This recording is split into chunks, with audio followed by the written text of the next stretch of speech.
Muy buenas, mis hermanos, mis hermanas. Vamos a proseguir con el avance de nuestra materia y a continuación vamos a desarrollar el avance para ir concluyendo ya la unidad número uno, que es la parte de teorías, especialmente el inciso B, donde nos hemos quedado en las teorías conductuales y ahora correspondería pasar a las teorías del procesamiento de información. Esta teoría también habla acerca del desarrollo del ser humano. Sin embargo, como ya si estuviera desarrollado, ya es como un absoluto. Entonces, ¿a qué nos referimos con esto? Eh, Esta es una teoría que habla y va relacionada con el avance de la tecnología, especialmente lo que son las computadoras. Recordemos históricamente que un computador o un procesador es una máquina que básicamente procesa información a través de codificación y por el cual se llegan a establecer también algunas tareas. Hoy por hoy, desde hace 20 años, tal vez la tecnología ha ido avanzando en gran manera. Ya no se necesita mucha ciencia para hacer un buen codificador o algo así. Antes era muy complejo esto de las computadoras. Hoy por hoy es sencillo gracias a los tutoriales, gracias a que se trata de simplificar el proceso de lo que es la codificación de las computadoras. Antes literalmente uno tenía que estudiar codificación. Sin embargo, ahora con un simple disco o un USB, tranquilamente puedes formatear tu computadora sin necesidad tal vez de un técnico. Inclusive, antes no era tanto así. Tenías que codificar literalmente todo el sistema de tal manera de que tu computador pueda funcionar. Entonces, en la teoría del procesamiento de información, como habla propiamente su nombre, nos va a hablar acerca de cómo nosotros tenemos un similar proceso de entrada y salida acerca de la información especialmente. Nosotros como seres humanos utilizamos nuestros sentidos, la vista, el gusto, el tacto, el olfato, el oído, para, para percibir la información. Así como tal vez nuestras computadoras utilizan un USB o utilizan un disco, un disquete, esos son ingresos de información o el teclado, o sea, voy tecleando y voy estableciendo algún código, todo eso en una computadora se procesa. Entonces, nuestra entrada de información para nosotros como seres humanos, viendo desde esta perspectiva, serían todos nuestros sentidos. Sentimos, olemos, es una nueva información. O sea, alguna vez han percibido tal vez un nuevo olor, algo que nunca lo habían olido, pero que es agradable a la vez. Hay algo que genera una sinapsis en nosotros y nos hace procesar de alguna manera como las computadoras. Entonces, en esta teoría nos menciona acerca de los niveles del procesamiento. ¿Qué habla acerca de ello? Que, por ejemplo, si nosotros simplemente le echamos un vistazo a la información o repetimos la información, vamos a tener simplemente un procesamiento superficial. Sin embargo, le podemos dedicar mucho más esfuerzo mental, entonces vamos a tener ya tal vez un proceso más amplio de la información al tratar de repetir, memorizar, sistematizar los datos que tenemos. Les doy un ejemplo. Si ustedes les digo, memoricen o pues, detengan estos datos, véanlos. 7, 2, 10, 8, 1, 3, 9. Entonces, la manera como nosotros procesamos, por ejemplo, aquí dice un niño de 5 años, puedes repetir hasta 4 dígitos, mientras que el de 12 solamente puedes repetir de 6 a 7. Entonces, si yo les digo, hermanos, ¿recuerdan qué códigos o qué dígitos estaban ahí? Entonces, no, ya se me pasó. No, y el otro día, no, 7, 10, 8, entonces, ¿por qué? ¿Cuál va a ser la diferencia? La manera como nosotros almacenamos esta información. En este caso, tú hubieras memorizado más rápido, en vez de decir 7, 2, 10, 8, 1, 3, 9, podías memorizar básicamente 72.108, 139. 72.108, 139. Entonces tenías básicamente todos los dígitos memorizados. Entonces notarán que en nuestro cerebro la manera como acomodamos la información a nuestro procesador, así lo vamos a poner, acomodamos esta información, la codificamos, nos va a dar la posibilidad de poder tener mayor eficacia en el momento de procesar esta información, de retener la información. Entonces, aquí hablamos, es como el hardware en las computadoras. Depende qué tan poderoso es, decir, por eso dice ahí de un niño, va a ser algo pequeño, es algo básico, vamos a decir que es un Pentium D, un buen Pentium. Quién sabe de una persona ya entrenada, ya capacitada, va a ser un procesador de última generación, un i7, super velocidad, que va a procesar la información de mejor manera. Entonces, por eso se utiliza esto de la analogía. El procesador, conforme se va desarrollando, se va actualizando.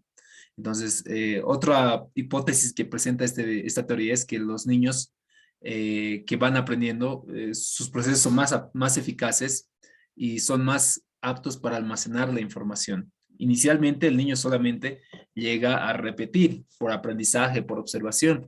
Sin embargo, ya conforme va desarrollando la madurez técnica, estrategias, él va procesando de mejor y manera más eficaz. Acá tenemos un ejercicio también para que lo puedan ver. Es la clásica de encuentra las diferencias. Entonces, cómo tú procesas o conforme tu procesador está actualizado, así lo vamos a poner, tu cerebro se va actualizando, se va generando un nuevo sistema más eficaz, va a procesar de mayor eficacia estas diferencias. Ahí podemos ver el hombrecito que camina, la luz roja, que era luz verde, tenemos ahí la chompita de la niña. Entonces, conforme vamos nosotros agarrando experiencia, vamos a poder ver todos estos detalles de mejor manera. La mano del niño que va levantando, el uno que levanta uno, el otro que levanta cuatro. Son pequeños detalles, ¿verdad? Pero que conforme, si a un niño tú lo pones las diferencias y el niño se va a poder ahí, una que otra va a poder identificar, porque no ha sistematizado todavía su procesador, no se va actualizando. Eso es lo que propone esta teoría. Aquí están lo que les mencionaba. El semáforo, la chompa, los dedos y el peatón. Otro, por ejemplo, esto igual, conforme al procesador. Nuestro cerebro tiene una manera bien interesante de trabajar completa. Esa es la característica del cerebro. Complementa, completa la información. Si consigues leer estas primeras palabras, el cerebro descifrará las otras. Cierto día de verano, estaba en la playa observando a dos chicas brincando en la arena, y ahí vas, ¿no? Estaban trabajando mucho, construyendo un castillo de arena con toses, pasadizos ocultos, y vas viendo cómo lo puedes hacer. Hay muchos de este tipo de ejercicios. Si notas, son números.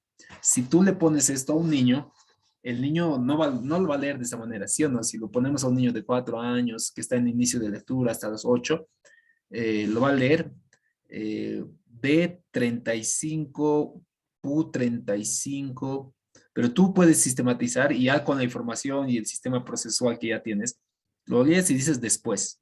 Dice después, o sea, si lo voy leyendo y codificando de otra manera.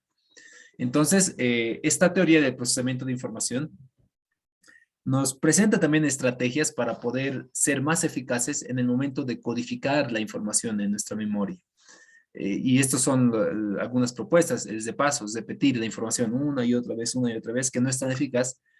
Organizar, agrupar, lo que les decía, ¿no? Agrupar en partes, en elementos similares, el asociar. Otro, agrupar y profundizar la información, recordar el propósito de recibir esta información, de hacerla más significante.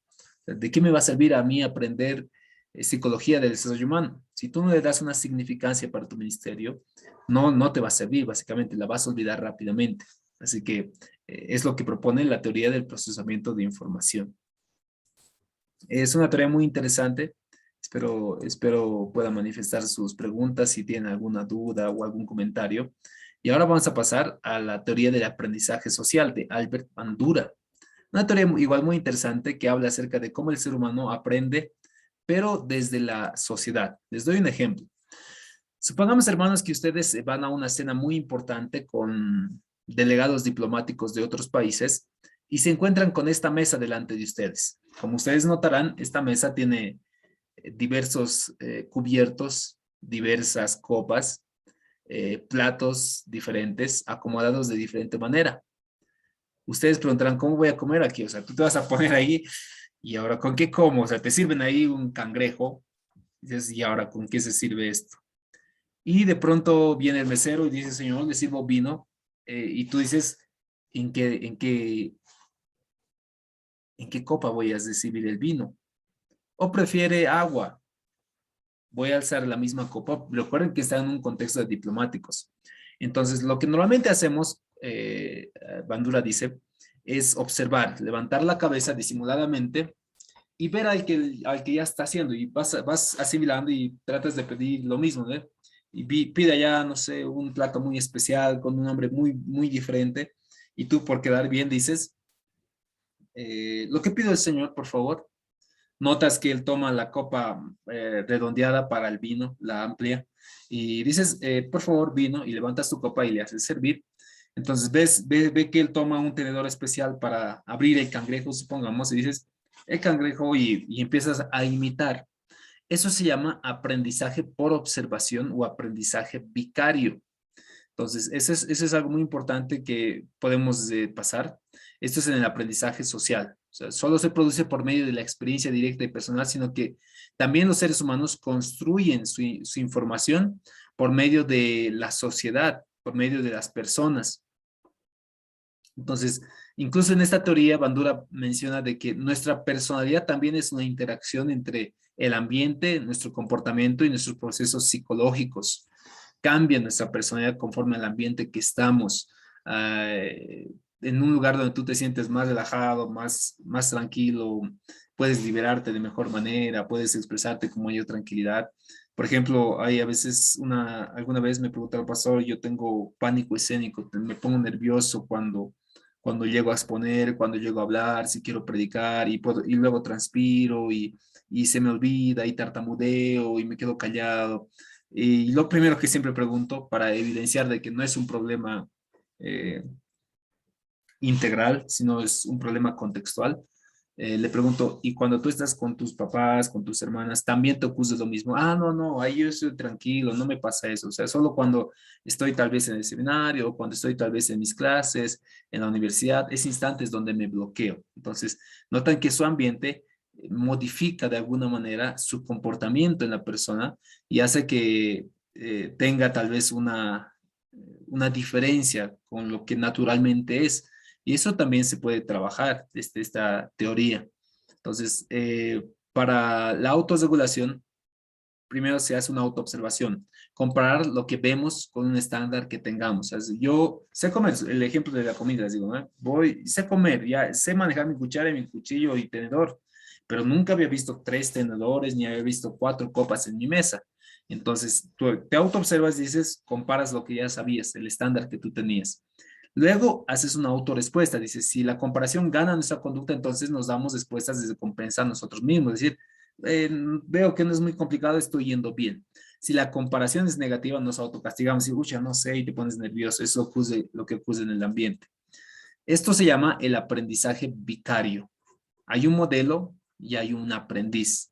El modelo, por ejemplo, tiene características, prestigio real. El otro, el aprendiz, eh, eh, tiene de esa misma forma también sus propias características. Esto es un ejemplo de padre y Rosa acerca de cómo modela su conducta, o sea, cómo va aprendiendo desde el modelo que tiene. Esto es algo bien importante también si nosotros analizamos en el asunto de el aprendizaje dentro de los niños, especialmente, y dentro de nosotros también. La mejor manera de poder enseñar se ha establecido de que es acerca del ejemplo y acerca de la práctica. O sea, yo veo el ejemplo del que me está enseñando o del que no me está enseñando, inclusive, porque el aprendizaje es un hecho innato en nosotros, pero además de ello lo practico, entonces se me queda como aprendizaje. Supongamos que tenemos un modelo, padre. El padre tiene un prestigio, él es real, trata de aparentar de esa manera, pero lo que Rosa ve simplemente son ira, gritos y golpes del padre. O sea, eso es lo que está viendo. Supongamos que se encuentra en una situación donde Rosa no quiere comer su comida, su hija. Entonces, al gritar consigue lo que quiere. O sea, el papá dice, vas a comer tu comida. Entonces, asimila y dice, uy, aprendizaje por observación, asimilo de que de esa manera se puede conseguir los objetos, se puede conseguir lo que tú deseas.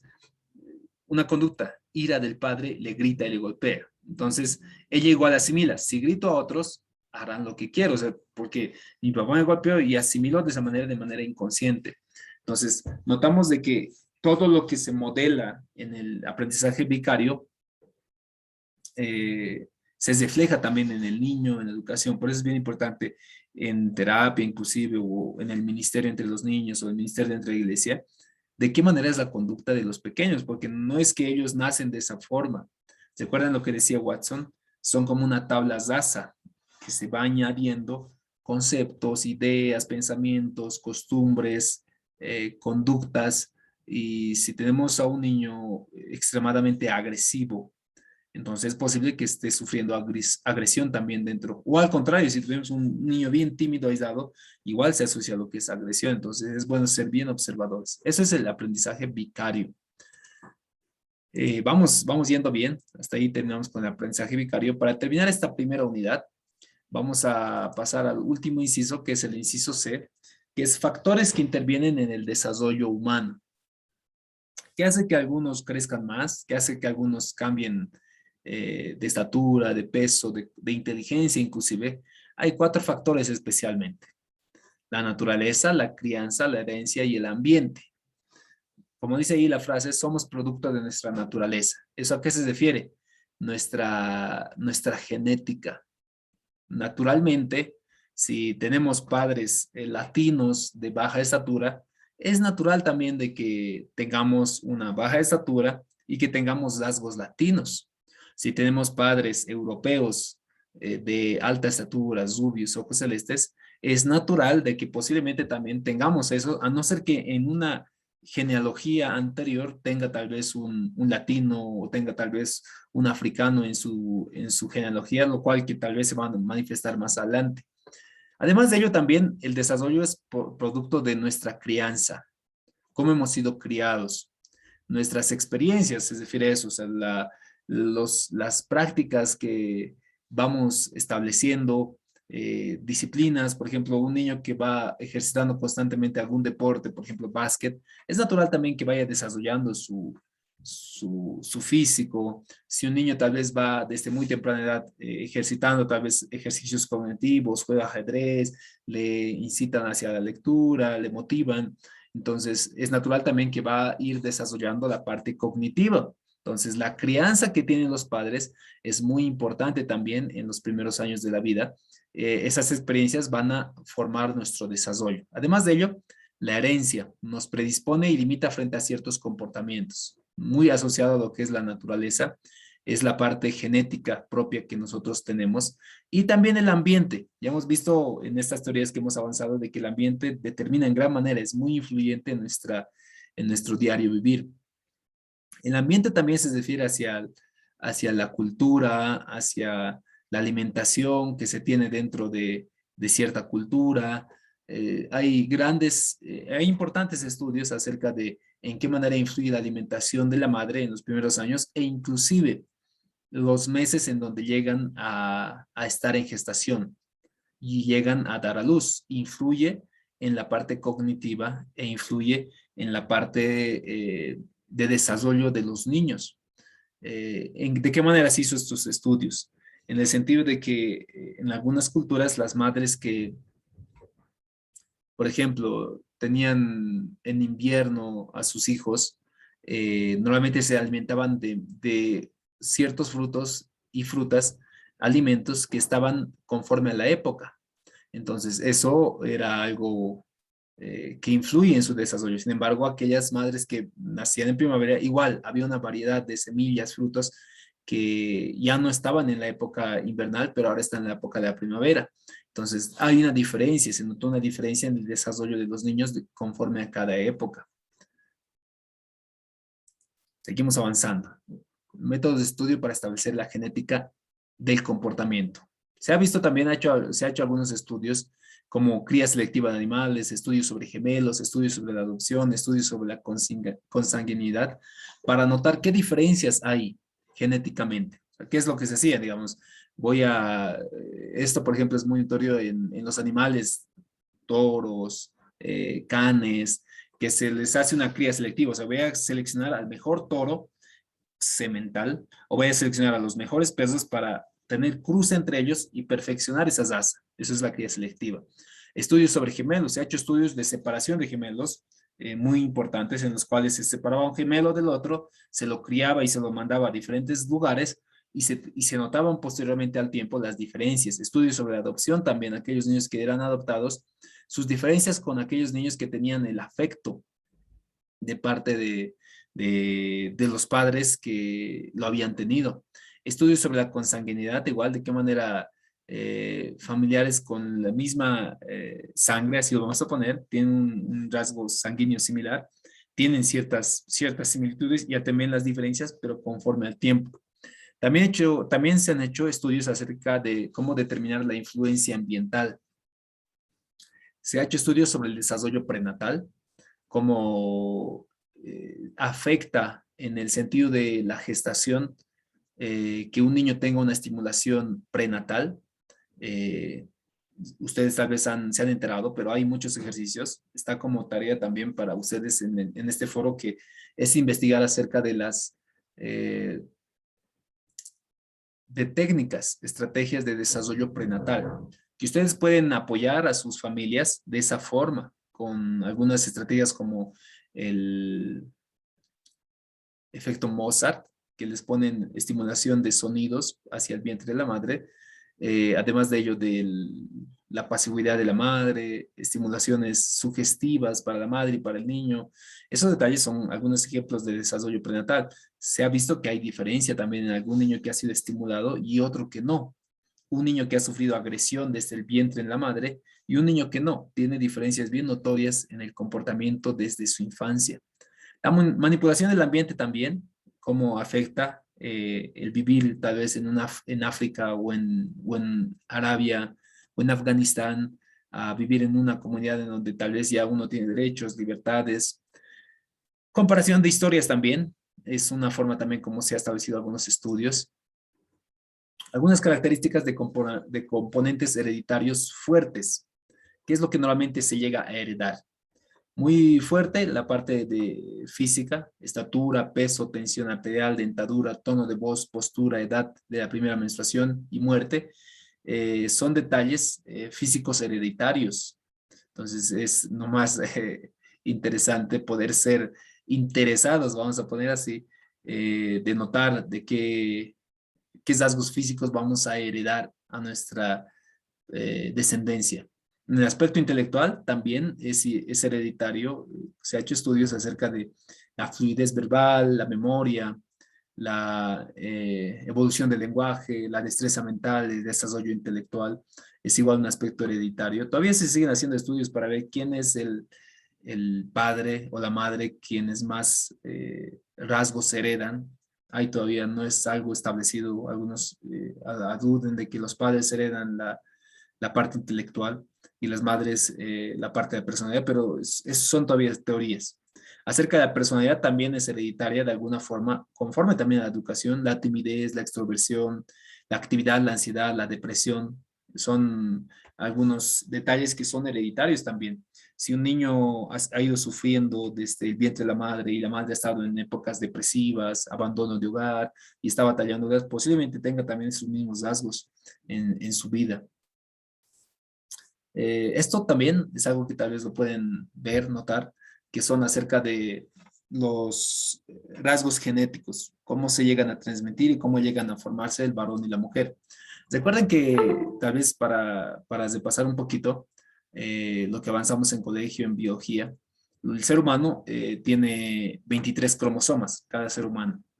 Un cromosoma es el cromosoma sexual, que define si es que el niño o la niña va a ser varón o va a ser mujer.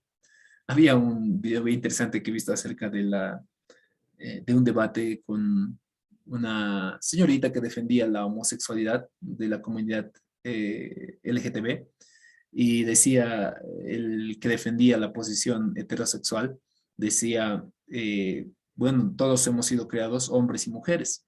Y a lo que la señorita LGTB decía, ¿dónde dice eso? Y él dice, en el código genético. Y es que es verdad, en el código genético tenemos un cromosoma sexual X y un cromosoma sexual Y. Las mujeres, recuerden, tienen doble cromosoma X y los varones tienen el cromosoma X y son los que básicamente definen la sexualidad del niño. Antiguamente se creía que la mujer era la que definía la sexualidad del niño y en una cultura machista en donde la mujer simplemente le daba puras niñas al varón que quería su descendencia, conservar su apellido, eh, incluso era tendencia de divorcio porque no le daba un hijo. Y básicamente era la incompetencia del padre, bueno, bueno, no quisiera tener un sentido despectivo de decir que nació niño, o sea, básicamente es una voluntad de Dios, aunque se han hecho algunos estudios también para tratar de promover de alguna manera que tenga mayores posibilidades que un espermatozoide con el cromosoma sexual Y pueda llegar a fecundar el óvulo. ¿Qué estudio se ha hecho? Que los espermatozoides masculinos, lo vamos a poner así, son más grandes en su estructura que los espermatozoides femeninos. Por tal razón, un espermatozoide femenino tiene mayores posibilidades de fecundar un óvulo. Entonces, se ha visto de que cuando hay mayores probabilidades de que un espermatozoide masculino llegue a fecundar al óvulo en el tiempo de mayor fertilidad de la mujer, cuando está ovulando. Porque obviamente el óvulo está más cerca, el espermatozoide tiene mayores posibilidades de llegar. Sin embargo, cuando son días previos o días previos, el óvulo tiene bueno, el espermatozoide tiene menores probabilidades de llegar a fecundar al óvulo. Así que estos datos son algo interesante para nosotros, recordarlo por si alguien no lo sabía. El varón finalmente es quien define la sexualidad del niño, de la niña que vaya a venir. Acerca de las anormalidades cromosómicas y genéticas. Un defecto genético es aquel que está presente al nacer, aunque muchos de estos no son detectables. Por ejemplo, Corea de Huntington. Anormalidades cromosómicas son defectos de nacimiento causados por la transmisión de genes defectuosos anormales dentro del cromosoma en sí mismo. Ejemplo, el síndrome de Down. Y hay anormalidades genéticas también. Esto puede ser producto de mutaciones, posiblemente a través de radiación o a través de alguna ingesta de algún medicamento. Esto es por un detalle químico. Y para terminar, ahí tenemos el ejemplito de lo que es el código genético, ¿verdad? Todavía es un estudio, incluso hay ingenierías, la ingeniería genética que estudia todo en el ámbito microscópico. Es nuestro mapa, básicamente es ¿qué sería? ¿Cómo se llama? Nuestro código genético, nuestro código que define quiénes somos, qué sabemos, qué heredamos, qué vamos a transmitir, qué enfermedades somos más pasibles a recibir, eh, el color de nuestra piel, el color de nuestros ojos, el color de nuestro pelo. Ahora, aquí hay una controversia muy importante que igual se menciona en el manual de la Iglesia Nazarena acerca de la ingeniería genética.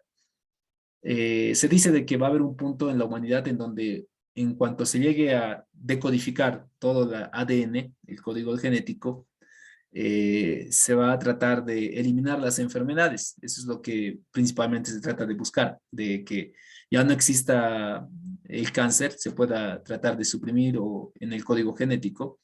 Eso es una buena noticia, ¿verdad? O sea, vamos a tener menos personas enfermas, vamos a tener la posibilidad de vivir más inclusive para tratar de ver qué gen es el que hace que algunas personas vivan más tiempo. Algunas culturas viven muchos más años que otras.